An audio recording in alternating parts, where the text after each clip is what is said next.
안녕하세요 여러분, 한나입니다. 오늘은 L군의 사연을 가져왔어요. 바로 읽어볼게요. 안녕하세요 한나님. 제 사연은 우울증, 늦사춘기에 관한 이야기입니다. 저는 지방에 사는 30살 남자입니다. 초등학교 때 어머니가 집을 나가시면서 저는 공부를 안 하고 오락에 빠지게 됩니다. 그러면서 시력이 나빠지고 아버지가 집안일까지는 못하셨기 때문에 주변 분식집에서 라면, 김밥 등등 끼니를 해결했습니다. 어린 나이에 어머니가 안 계시다고 친구들에게 말하면 놀림거리가 될 것 같아 아무렇지 않게 행동했습니다. 다행히 맨날 김밥만 먹는다고 놀리는 친구는 없었어요. 그러나 곱슬머리, 털보, 여드름쟁이, 괴물 같다고 놀림을 많이 받았습니다. 유년 시절부터 인스턴트만 먹다 보니 여드름이 많고 흉터도 심했습니다. 피부과를 가서 진료도 받았지만 돈이 너무 많이 들어 포기했습니다. 한 번은 좋아하는 여자친구에게 고백했다가 네 얼굴에 누굴 좋아하냐? 라는 말을 듣고 충격 먹었던 적이 있어서 아직도 여자를 두려워합니다. 그 후 요리에 관심이 생겨 자격을 취득하고 전문대에서 1년을 재학한 뒤 육군 취사병으로 입대하게 됩니다. 나름 열심히 해서인지 담당 간부님이 부사관 할 생각 없니? 라는 말에 덜컥 지원해서 7년간 복역했습니다. 군대에서 모은 돈 1,500만 원 정도를 피부과에 투자했지만 별다른 효과는 얻지 못했습니다. 군대는 왜 전역했냐고요? 군대 생활이 저를 망치는 것 같아서 전역했습니다. 안전을 중시해야 되지만 빨리빨리 해야 되고 완벽하게 임무를 수행해야 된다는 관념, 줄도 정치질 서야 하고 몸도 너무 상해서 전역하게 됩니다. 군대에서 너무 힘들어서 자살까지 생각해 본 적도 있었습니다. 그래서 정신과에 상담 치료를 받고 약도 먹어보고 우울증에 벗어나기 위해 여러 책도 읽었지만 그때뿐이었죠. 전역을 하고 나와보니 너무 막막하더군요. 내가 뭘 좋아하는지, 하고 싶은 게 뭔지, 나는 어떤 사람인지 전혀 모르겠더라고요. 여행도 가보고 했지만 별다른 수확은 얻지 못했습니다. 그리고 나서 작년부터 소방공무원에 도전하게 됩니다. 공부를 한 번도 안 해본 제가요. 문제는 공부를 하면서 우울증이 더 심해졌습니다. 부모님이 이혼을 안 했더라면 나는 공부를 잘했을까? 라는 의문이 생기면서 제 자신이 너무 싫어졌어요. 제 자신이 무능력하고 얼굴도 못생기고 가진 것도 없고 한없이 불행한 생각을 하게 됩니다. 그러다가 자살 생각을 하게 됩니다. 친구들을 만나도 제 자신을 비난하기 바빴고 그래서 친구들을 잘 만나지 않고 있어요. 이상한 소리를 할 것 같아서요. 이런 상태에서 시험을 보게 됐고 결과는 안 봐도 뻔했습니다. 휴식을 조금 취하고 다시 요즘 공부 중인데 우울한 감정이 재발한 것 같아요. 어젯밤에는 올가미 매듭법을 검색하고 어떻게 자살을 할지 생각하면서 뜬 눈으로 밤을 새운 것 같아요. 아버지께 이런 상황을 말씀드린 적이 있는데 모든 게 네 탓이라고, 네가 너무 약한 거라고 말씀하시더군요. 제가 듣고 싶은 답은 미안하다, 우리 같이 한번 잘 이겨내보자 이런 말이었는데 저는 태어난 게 죄일까요? 부모를 잘못 만난 죄일까요? 제가 뭘 잘못한 걸까요? 이런 제 자신이 너무 밉고 싫습니다. 사람들 앞에 서는 것도 두렵네요. 이런 상태에서 공부를 해야 하는지도 의문이고요. 주변에 말할 사람이 없어서 한나님께 사연을 보내는데 부담 드리는 것 같아 죄송합니다. 네, 얼마나 오랜 시간 동안 아픈 가슴을 부여잡고 살았을까요? 그리고 자신의 이야기를 털어놓는 것이 누군가에게는 부담이 될 것이라고 염려하는 L군의 마음이 느껴져서 저는 속상했습니다. 제가 L군의 마음을 100% 이해할 수는 없겠지만 사연을 읽는 것만으로도 가슴이 굉장히 먹먹했고 그간 제가 소개해왔던 사연 중에서 가장 어려운 사연이기도 해요. 저는 몇 주간 L군에게 어떤 이야기를 해줘야 될까 고민을 굉장히 많이 했습니다. 그럼 지금부터 천천히 이야기를 시작해보도록 할게요. 시작하기 앞서 저의 수다는 정답이 없는 주제를 가지고 제 개인적 경험을 통한 의견을 이야기한다는 것을 먼저 알려드립니다. 우선 L군은 그간 충분히 잘 해오셨습니다. 유년 시절부터 아픔을 피해보기도 해봤고 직탄으로 맞아서 이겨내보려고 노력도 해봤죠. 그러나 현실은 굉장히 쓰고 벗어나기가 너무 어렵습니다. 위로를 바랬으나 질책으로 돌아온 아버지의 말씀 또한 L군에게는 굉장히 큰 상처로 남았습니다. 우선 저는 이 부분부터 이야기를 해보고 싶어요. 태어날 때부터 우리가 절대로 내 의지대로 선택할 수 없는 것들이 몇 가지 있습니다. 그 중 하나가 바로 가족이에요. 태어남과 동시에 나의 가족들은 정해져 있어요. 가족은 절대로 내 마음대로 선택할 수가 없어요. 심리상담을 전문적으로 하시는 분들의 말씀을 들어보면 우울증에 찾아오는 찾아오는 많은 사람들의 트라우마를 하나씩 천천히 꺼내서 보면 대부분은 가족으로부터 시작한다고 합니다. 내가 선택할 수 없고 내 의사와는 전혀 상관없이 정해진 이 가족이라는 존재가 내 인생을 너무 크게 좌지우지하는 거죠. 게다가 부모님의 부재나 책임감 없는 양육 방식은 어렸던 우리들의 가슴 속에 큰 상처로 남아 자존감이나 인격 형성에 영향을 굉장히 많이 끼치기도 하고 우울증, 유기불안, 인격장애 또는 그 이상의 큰 정신질환을 낳기도 합니다. 이러니 어쩌면 운명, 인생이라는 것은 태어날 때부터 우리 마음대로 되는 게 아닌 건가 싶습니다. 게다가 엘군의 아버지도 아내의 부재에 대한 아픔이 있으시기 때문에 나름 그 아픔과 서러움을 묻어놓고 사신 세월들이 너무 길고 커서 아들 엘군의 마음이, 엘군의 아픔이 보이지 않으셨을 수도 있습니다. 본인이 잘했건 못했던 간에 이 쓰고 아프고 고된 삶을 사랑으로 누군가에게 위로받아 보신 적이 없는 거예요. 그러니 본인이 따뜻한 말을 받아본 적이 없으니까 아들에게 어떻게 따뜻한 말을 해줘야 될지 모르시는 거죠.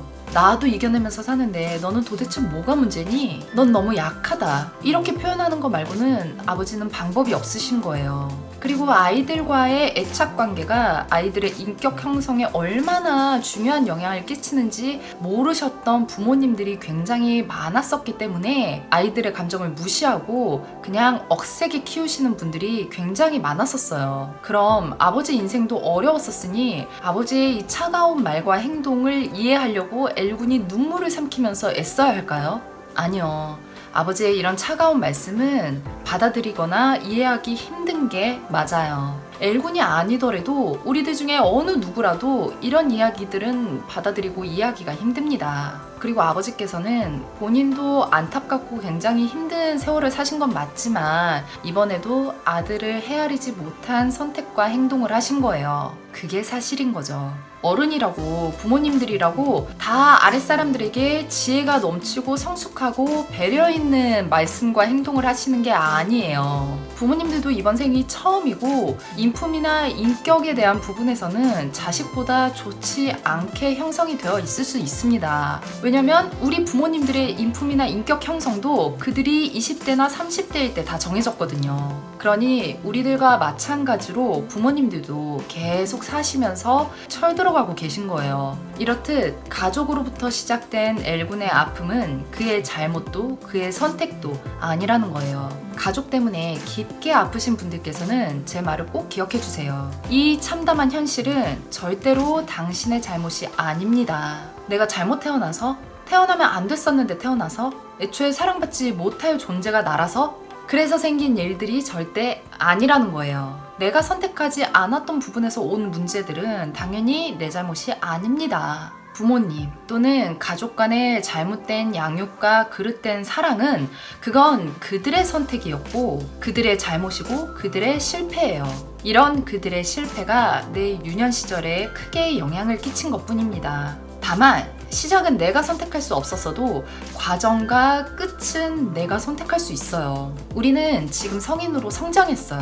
가족이 나에게 주었던 아픔을 딛고 여기까지 성장을 했죠. 이렇게 아픔은 반대로 살아갈 수 있는 힘으로 작용되기도 합니다. 그리고 그렇게 지금까지 버텨온 기특한 우리들을 만들었어요. 게다가 더 이상은 내가 아프지 않도록 내가 내 인생을 선택할 수 있어요. 이게 바로 우리가 세상을 살아갈 수 있는 희망이고 소망이 되는 거죠. 엘군께서는 그동안 충분히 아팠고 본인의 미래를 바꾸기 위해서 지금도 노력을 하고 계시기 때문에 엘군의 미래는 본인이 생각하시는 것보다 더 밝을 수밖에 없습니다. 그리고 우울증에 대해서 이야기를 하고 싶은데 우울증이 왔다고 해서 나는 왜 이럴까? 이렇게 자책하지 마세요. 인생이 너무 힘드니까 우울증이 올만하니까 온 거예요. 우울증이 있고 자살 시도를 하는 사람들에게 그런 생각을 좀 참아봐, 눌러봐, 아니면 좀 다른 생각을 해봐봐 이렇게 쉽게 이야기를 하는 것은 그건 정말 독이에요. 마치 암에 걸려보지 않은 의사가 암에 걸린 환자한테 환자분은 암에 걸리셨으니까 앞으로 치료할 때 너무 아프실 거예요. 잘 이겨내셔야 돼요. 이렇게 굉장히 건조하게 이야기를 하는 것과 뭐가 다릅니까? 치료한다고 다 낫지도 않고 치료 도중에 죽을 수도 있는 게 암이죠. 무심하게 그런 생각 넘겨봐, 좀 참아봐, 이렇게 이야기를 하는 것은 그 우울함과 자살 충동에 대한 아픔의 깊이가 어느 정도인지 전혀 공감을 하지 못하고 이야기를 하는 거예요. 그리고 나는 왜 이렇게 힘들까? 나는 왜 남들이 다 견딘다고 하는 것을 견디지를 못할까? 이렇게 깊게 생각하지 마세요. 식물로 말하자면 우리가 모두 억새처럼 태어난 게 아니에요. 어떤 사람들은 잔디로, 어떤 사람들은 여린 꽃으로, 어떤 사람은 덩쿨로, 나무로 이렇게 태어나는 거예요. 다 다른 모습으로 태어나서 살아가고 있는 거고, 그렇기 때문에 풍파를 견딜 수 있는 힘도 다 다른 거예요. 우울증은 내가 어떤 사람인지 들여다보기도 전에 이미 세상의 무게에 짓눌려서 무너져 가고 있는 중인 거예요. 그러니 절대로 자책은 하지 마시고 나는 이만큼 힘들었다, 나는 이만큼 고생했다 인정하시고 스스로 자기 자신을 안아주는 그것부터 시작하기로 해요. 저도 굉장히 오래된 우울증이 있어요. 뿌리 깊은 우울증이 있지만 저는 약을 먹지 않으려고 노력을 정말 많이 하는 편이에요. 약을 먹으면 호르몬 조절이 돼서 굉장히 괴로웠던 상태를 피할 수 있기 때문에 자칫 잘못하면 약에 의존하게 돼요. 무슨 말이냐면 약을 먹으면 일시적으로 도움을 받고 좀 상태가 호전이 되기 때문에 약을 먹으면 괜찮아지는구나, 치료가 되는구나 라고 이렇게 생각을 할 수 있다는 거예요. 근데 약은 우리가 우울증이라는 우물 안에서 빠져나올 수 있도록 호르몬 조절로 도와주는 것이지 근본적으로 나에게 닥친 우울한 현실과 상황을 바꿔줄 수는 없죠. 그래서 약발이 떨어지면 다시 현실이 다 눈에 보이는 거고 또다시 우울증이 찾아와요. 결국 약이 없으면 반복될 수 있는 거죠. 그래서 약의 도움을 조금씩 받으면서 바뀌지 않는 이런 현실이 또다시 닥쳐와도 내 자존감이나 내 마음 상태가 무너지지 않을 정도로 어떻게 하면 회복시킬 수 있을까, 끌어올릴 수 있을까 고민을 정말 많이 하고 공부도 정말 많이 하고 노력을 진짜 많이 해야 돼요. 그래야 시간이 흘러서 약이 없고 또다시 우울함이 나를 똑똑하고 부를 때 회복된 자존감과 스스로를 사랑할 수 있게 만드는 마인드 쉴드로 이 우울함의 부름에 대답하지 않을 수 있게 되는 거죠. 스스로의 힘으로 내 두 발로 설 수 있어야 우울함과 이별을 할 수가 있습니다. 저도 정말 오랜 시간을 우울증을 알아왔고 지금도 저는 계속 노력하고 있어요. 그리고 제가 얼마 전에 성품을 연구하는 어떤 기관에서 냈던 문구를 알게 됐는데 그 문구를 듣고 나서 뒤통수를 맞은 듯한 느낌이 들었어요. 그게 뭐냐면 여러분들께서는 기쁨의 반대말이 뭐라고 생각하세요? 기쁨의 반대말, 내가 기쁘지 않을 때를 생각하면 어떤 감정들이 떠오르시나요? 저는 이 말을 듣고 슬픔, 헛됨, 공허감, 분노, 실패감, 우울?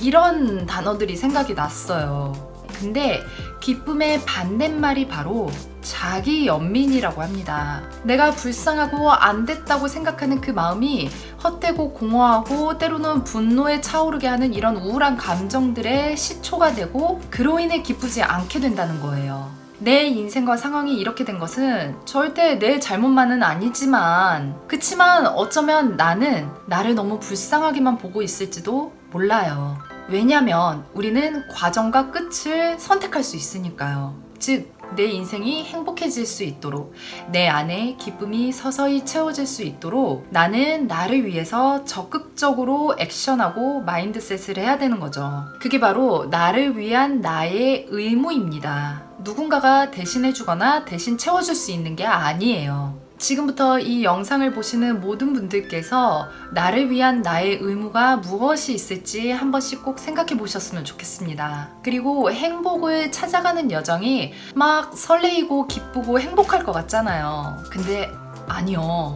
굉장히 써요. 엄청 쓰기 쓴 길이에요. 저도 여기까지 소박한 행복을 찾기 위해서 걸어왔던 1년의 과정들을 생각을 해보면 행복할 때도 있었지만 쓸 때가 너무 많았던 거예요. 아이러니하죠. 자신을 정확하게 알아가고 기쁨을 찾으려고 가는 길은 쓰다는 거예요. 그런데 고진감래 쓰디쓴 여행의 끝은 분명히 달콤하다는 겁니다. 엘군이 지금 겪고 있는 이 여정의 끝에는 어떤 달콤함이 기다리고 있을까요? 달콤한 인생이 온다는 것을 꼭 믿어보세요. 그렇게 믿고 가는 길이면 아무리 쓰디쓴 길이라도 끝까지 갈 수 있도록 밀어주는 동력이 될 겁니다. 그리고 아까 또 피부에 관한 이야기를 하셨어요. 피부과에 돈을 굉장히 많이 쓰신 거예요. 외모 콤플렉스도 자존감을 하락시키는 주범이기 때문에 나를 위한 나의 의무에도 외모를 가꾸는 것이 포함이 됩니다. 그러나 중요한 건 외모를 가꾸는 일이 타인을 위해서가 아니라 철저하게 나의 만족감, 나를 사랑하는 한 가지의 방법이 돼야 된다는 거예요. 누군가가 나에게 외모 지적을 했으면 그건 그 사람 생각이에요. 아무리 잘생기고 예쁜 사람이라도 모든 사람의 눈에 예쁘게 보이는 건 아닙니다. 외모는 모두 주관적인 시선으로 판단하죠. 그러니 외모 지적을 하는 사람은 지도 모자라면서 외모 지적으로 남을 깔아서 좀 더 올라가려고 하는 굉장히 모자르고 알량한 자신만의 자위인 거죠. 그러니 그런 사람들의 말을 믿고 누가 이런 나를 사랑할까 이런 생각은 절대 맞지가 않아요. 절대 하지 마세요. 내가 나를 사랑하고 누군가를 안아줄 수 있을 만큼 성장한다면 당연히 소중한 인연도 만들어갈 수 있습니다. 그리고 피부는 몸속과 완전히 연결돼 있어요. 이너 뷰티라고 하죠. 속이 좋지 못하면 피부도 좋을 수가 없어요. 그러니 이제부터 먹는 것도 나를 위해서 좋은 것만 드시고 듣는 것도 나를 위해서 좋은 말만 골라서 들으세요. 그리고 마지막으로 엘군께서 여행도 다녀보고 책도 읽어보고 했는데 그게 그때뿐인 거지 크고 지속적인 도움은 받지 못했다고 하셨어요. 그 이유는 본인이 본인 자신을 정확하게 모르기 때문입니다. 내가 어떤 사람인지, 뭘 좋아하고 뭘 잘하는지 모르는 상태에서 이것저것 도전을 한다고 해서 모두 다 큰 성과를 바라기란 어려운 거죠. 근데 나를 알아간다는 게 방법도 모르겠고 시작을 해보려고 하면 굉장히 막막하죠. 그래서 이 부분에 있어서 제가 엘군께 현실적인 도움을 드리고 싶습니다. 일전에 제가 디퍼런스 관련한 영상을 올렸었어요. 제가 우울증이 다시 심해지고 남편과의 관계에서도 갈등이 굉장히 심할 때 이 디퍼런스를 받고 제가 어떤 사람인지 알게 됐고 남편도 어떤 사람인지 알게 돼서 저희 부부가 부부싸움을 하는 횟수가 크게 줄었어요. 그래서 제가 도움을 너무 많이 받았으니 기쁜 마음에 이걸 영상으로 올렸었고 아직도 팁둥이 분들께서 신청을 해주고 계세요. 그 영상의 댓글들 보면 아시겠지만 받으시면 이게 정말로 도움이 많이 돼요. 엘군께는 디퍼런스를 받으실 수 있도록 제가 1회 선물을 해드리겠습니다. 그리고 디퍼런스를 받으시고 싶으신 분들께서는 제가 지금 이 영상에 더보기란에다가 신청할 수 있는 메일 주소를 써놓을게요. 거기다가 필요한 양식을 써서 메일로 보내시면 선생님께서 연락을 해주세요. 그리고 이 디퍼런스 상담이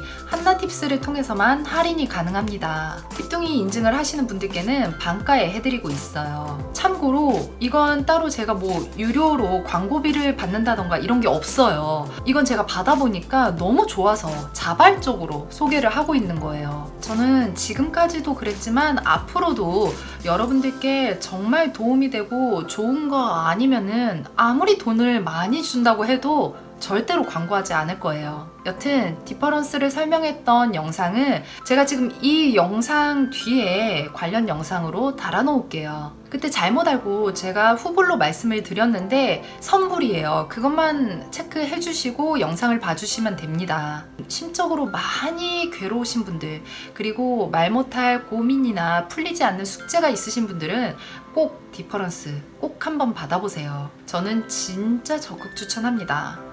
그리고 이 반가 프로모션은 올해까지만이에요. 그래서 올해 안에 한나팁스를 통해서 많이 받아보시기를 바랍니다. 엘군께도 디퍼런스가 분명히 도움이 많이 될 거라고 생각해요. 받아보시고 어떠셨는지 꼭 알려주세요. 네, 오늘의 수다는 여기까지입니다. 오늘 영상이 즐겁고 유익하셨다면 구독과 좋아요 그리고 알람과 응원의 댓글도 꼭 부탁드릴게요. 여러분들의 구독과 라이크는 저에게 정말 큰 힘이 됩니다. 그럼 다음 영상에서 또 만나요.